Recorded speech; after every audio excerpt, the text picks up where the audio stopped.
अल्हम्दुलिल्लाहि रब्बिल आलमीन वस्सलातु वस्सलामु अला सय्यिदिल अंबिया'i वल मुरसलीन खत्तमुन नबिय्यीन शफीउल मुज़निबीन रहमतल लिल आलमीन हज़रत मोहम्मद मुस्तफ़ा सल्लल्लाहु अलैहि वालैहि वसल्लम पर और आपकी आल व असहाब पर। तो नाज़रीन मोहतरम व मुअज़्ज़ज़ सामईन, पिछले बयान में हमने रसूल करीम सल्लल्लाहु अलैहि वालैहि वसल्लम के बुलंद तरीन नस्ब मुबारक का जिक्र किया। हमने देखा कि हजूर सल्लल्लाहु अलैहि वालैहि वसल्लम का शजरे तैयबा बराए रास्त हजरत सैयदना इब्राहीम अलैहिस्सलाम तक जा पहुंचता है, जिन्हें खलीलुल्लाह का शर्फ हासिल है। आपकी पैदाइश, आपकी हिजरतें और अल्लाह के दीन की सरबुलंदी के लिए आपकी अजीम कुर्बानियाँ तारीख़ इंसानियत का वो रोशन बाब हैं जो ता क़यामत अहले ईमान के लिए मशले राह हैं। हमने ये भी जिक्र किया कि हजरत इब्राहीम अलैहिस्सलाम इराक से हिजरत फरमाकर कनान तशरीफ लाए, फिर अल्लाह के हुक्म से मिस्र का सफर फरमाया। मिस्र ही में सईदा हाजरा रज़ियल्लाहु ताला अन्हा की बाबरकत रफ़ाकत नसीब हुई, जिनके बारे में मुख्तलिफ अक़वाल तारीख में मिलते हैं कि आया वो एक शहजादी थी या लोंडी, मगर हकीकत ये है कि अल्लाह ने उनके बतन से हजरत इस्माईल अलैहिस्सलाम जैसे अजीम नबी को जन्म दिया, और यही वो मुकद्दस नस्ल है जिसमें आखिरकार हमारे आका व मौला हजरत मोहम्मद मुस्तफ़ा सल्लल्लाहु ताला अलैहि वालैहि वसल्लम जलवागिर हुए। और हमने हजरत इब्राहीम अलैहिस्सलाम की हिजरतों का तज़किरा किया था। हमने देखा कि अल्लाह के खलील हजरत इब्राहीम अलैहिस्सलाम वतन छोड़कर कनान की सरजमीन पर पहुंचे, फिर अल्लाह के हुक्म से मिस्र का सफर फरमाया। अब वक्त आ गया है कि हम हजरत इब्राहीम अलैहिस्सलाम की कनान यानी मौजूदा फलस्तीन वापसी का जिक्र करें।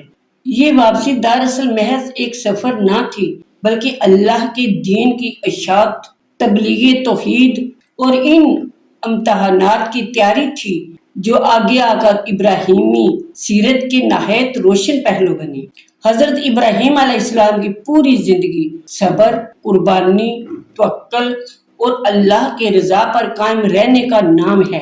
आज के बयान में हम इन ही पहलुओं को उजागर करेंगे ताकि हमें ये सबक मिले कि अल्लाह के बरगज़ीदा अंबिया ने किस तरह आजमाइशों में सरखरू होकर तौहीद की शम्मा रोशन रखी, और हमें भी अपनी जिंदगी में इन्हीं खतूत पर चलने की जरूरत है। तो आइए मोहब्बत और अकीदत के साथ अगले हिस्से का आगाज करते हैं और हजरत इब्राहीम अलैहिस्सलाम की कनान वापसी और उनकी सीरत के रोशन पहलू को सुनते हैं। तो नाजरीन, अल्लाह ताला ने हजरत इब्राहीम अलैहिस्सलाम को अपनी जोजा हजरत सारा सलामुल्लाह अलैहा के साथ सरजमीन शाम और फलस्तीन में बसाया। ये जगह उनके लिए सुकून और इबादत की सरजमीन बनी, मगर एक वक्त ऐसा आया जब वहाँ कहत पड़ गया और हालात सख्त हो गए। इस मौका पर आप अलैहिस्सलाम को मिस्र की तरफ हिजरत करना पड़ी, लेकिन जब अल्लाह ताला ने हालात बदल दिए और अपने नबी के लिए आसानियां पैदा फरमा दी, तो हजरत इब्राहीम अलैहिस्सलाम वापस कनान लौट आए। ये वापसी सिर्फ रहाइश के लिए ना थी, बल्कि अल्लाह ताला के दीन को जिंदा करने और तौहीद की दावत को आम करने के लिए थी।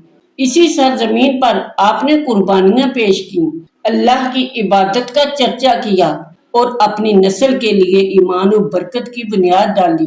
यही वो जगह थी जहां आपके भतीजे हजरत लूत अलैहिस्सलाम को नबूवत अता हुई और उन्हें इर्द गिर्द की बस्तियों की तरफ भेजा गया। यूं कनान की ये सरजमीन हजरत इब्राहीम अलैहिस्सलाम के लिए अल्लाह की खास रहमत और बरकत का गवारा बन गई। यहाँ से अल्लाह ताला ने इनकी नस्ल और दावत दोनों को अजमत बख्शी और यही खित्ता इनके खानदान की तौहीद की दावत का मरकज करार पाया। अल्लाह ताला हमें भी हजरत इब्राहीम अलैहिस्सलाम की तरह अपने दीन पर साबित कदम रहने, तौहीद पर कायम रहने और अल्लाह के रास्ते में कुर्बानियां देने की तौफीक अता फरमाए। आमीन या रब्बुल आलमीन। तो नाजरीन, इसी उम्मीद के साथ इजाजत चाहूंगी कि आपको मेरी आज की वीडियो पसंद आई होगी।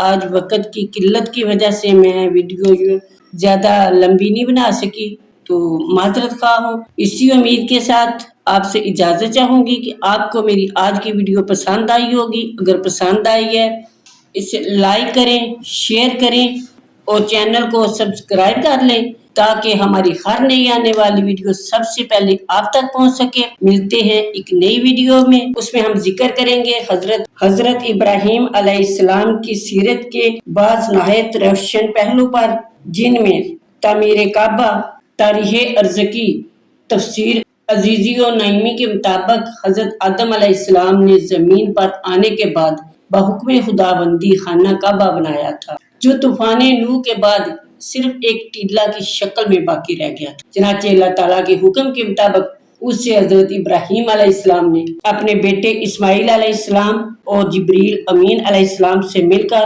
جو مسجد تعمیر کی، اس کی عمارت کی بلندی، اس کا رکن اسود سے اس کی دیوار کی لمبائی چوڑائی پوری تفصیل کے ساتھ بیان کریں گے۔ تب تک کے لیے اپنا بہت سارا خیال رکھیے گا۔ فی امان اللہ۔